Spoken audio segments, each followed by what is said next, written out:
सतना जिले की नजियाबाद से बहुत बड़ी खबर निकलकर सामने आई। देखिए खास रिपोर्ट। 194 बीएनएस के तहत जो है मामला पंजीबद्ध किया गया और उसकी जांच जो है वो प्रारंभ की गई। जांच के अनुक्रम में सबसे पहले चैलेंज ये था कि हम ये आइडेंटिफाई करें कि वह किस आदमी की डेड बॉडी है और उसके आगे हम उसको जांच को आगे बढ़ाएं।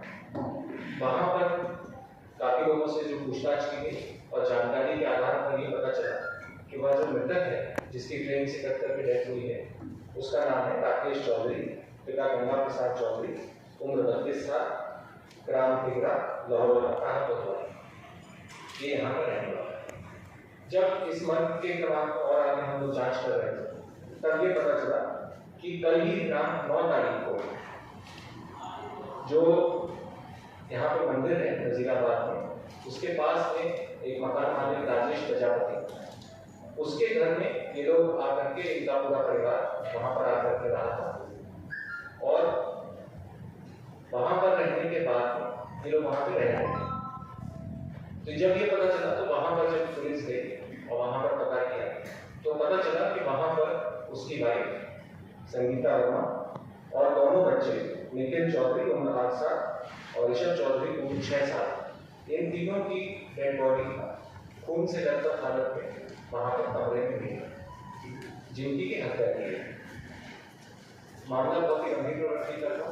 3 लोगों की एक साथ यहाँ पर हत्या हुई थी और साथ ही साथ जो पति था उसकी डेड बॉडी वहां पर ट्रेन से कटने की हालत में वहां पर मिली।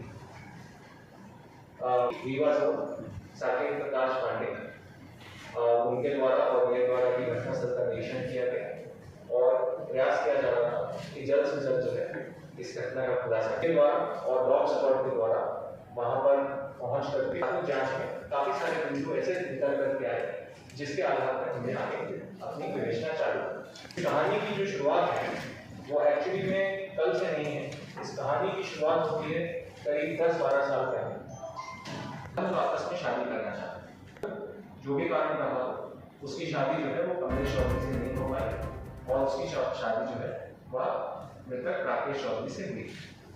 तभी से उसका कमलेश चौधरी के साथ में उसकी बातचीत होना और उसके साथ में उसका संबंध होना लगा। फरवरी 2024 को वह अपने जो तथाकथित प्रेमी है जिसके साथ उसका संबंध था उसके संबंध में ये भी जानकारी प्राप्त हुई कि 19 फरवरी वापस आ गई थी और अपने पति के साथ में वापस रहने लगी।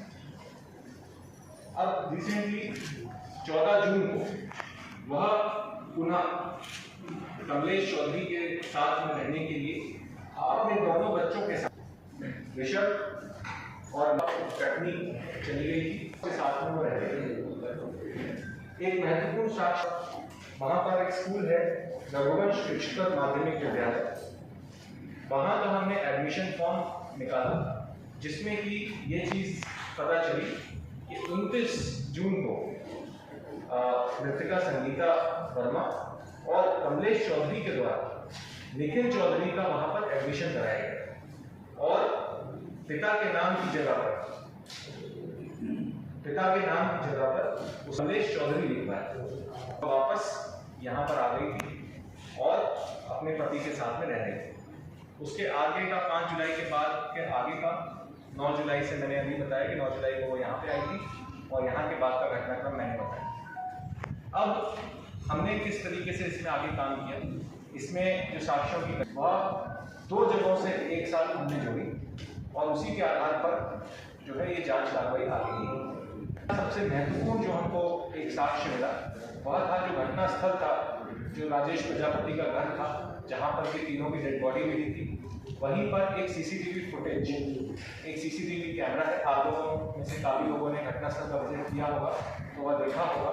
वह जो सीसीटीवी कैमरा है वह इस तरीके से लगा हुआ है कि वो जो जहाँ पर ये रहते थे दंपत्ति, उसके जो दरवाजा है आने जाने का रास्ता, उसको पूरी तरीके से वो कवर करता है। कोई भी अंदर आएगा या जाएगा तो पूरा जो है उसमें उसको कैप्चर कर दिया जाएगा और वह जो कमरा है उसमें अंदर आने जाने का और कोई रास्ता नहीं, सिर्फ वही एक रास्ता है। महत्वपूर्ण साक्ष्य सीसीटीवी फुटेज था। वह सीसीटीवी फुटेज को बारीकी से जो है अध्ययन किया गया हमारी पुलिस टीम के द्वारा एक एक मिनट को उसमें देखा गया कि कब क्या मूवमेंट है, किस प्रकार से जो है कौन आ रहा है, कौन जा रहा है, क्या गतिविधियां हो रही हैं उनकी।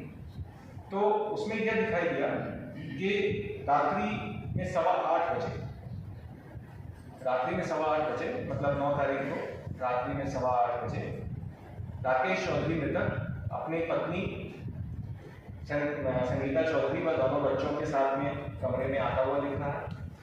फिर उसके बाद में जो वहाँ पर जो संगीता चौधरी है वो लगातार फोन पे बात करती हुई किसी से दिखाई दे रही है। उसके बाद जो मृतक राकेश चौधरी है वो 8:30 बजे करीब अपने दोनों बच्चों को ले जाता है कहीं बाहर पे ठेले की तरफ, शायद संभवतः 51 मिनट पर वह वापस आता हुआ दिखाई देता है। ये सारा का सारा सीसीटीवी फुटेज से स्पष्ट है। जो मृतका है संगीता चौधरी, वह लगातार जो है फोन पर कमलेश चौधरी से बात कर रही है और बात करती हुई सीसीटीवी में दिखाई दे रही है। तो वह संगीता चौधरी से बोलता है कि चलो अंदर चलो, और सीसीटीवी में दिखाई देता है कि वो उसको मोबाइल फोन हटा करके उसको ऐसे अंदर की तरफ लेके जाता हुआ कमरे में दिखाई देता है। फिर उसके बाद में 8:51 से वो लोग समझ जाते हैं और कोई भी आता जाता नहीं उस कमरे। 12:07 पर जो मृतक है राकेश चौधरी वह कमरे से बाहर निकलता हुआ दिखाई देता है और इस तरीके से उसके हाव भाव में कि वह कुछ जो है अपने हाथों में कुछ जो उसका लगा हुआ होगा वह हुआ दिखाई देता है। और फिर जल्दबाजी में, बहुत जल्दी में वह घर से बाहर निकलता है और घर से बाहर निकलने के बाद बाएं साइड में एक कुआं है और कुएं के आसपास का रोड की तरफ से टुवर्ड्स रेलवे ट्रैक चलता हुआ दिखाई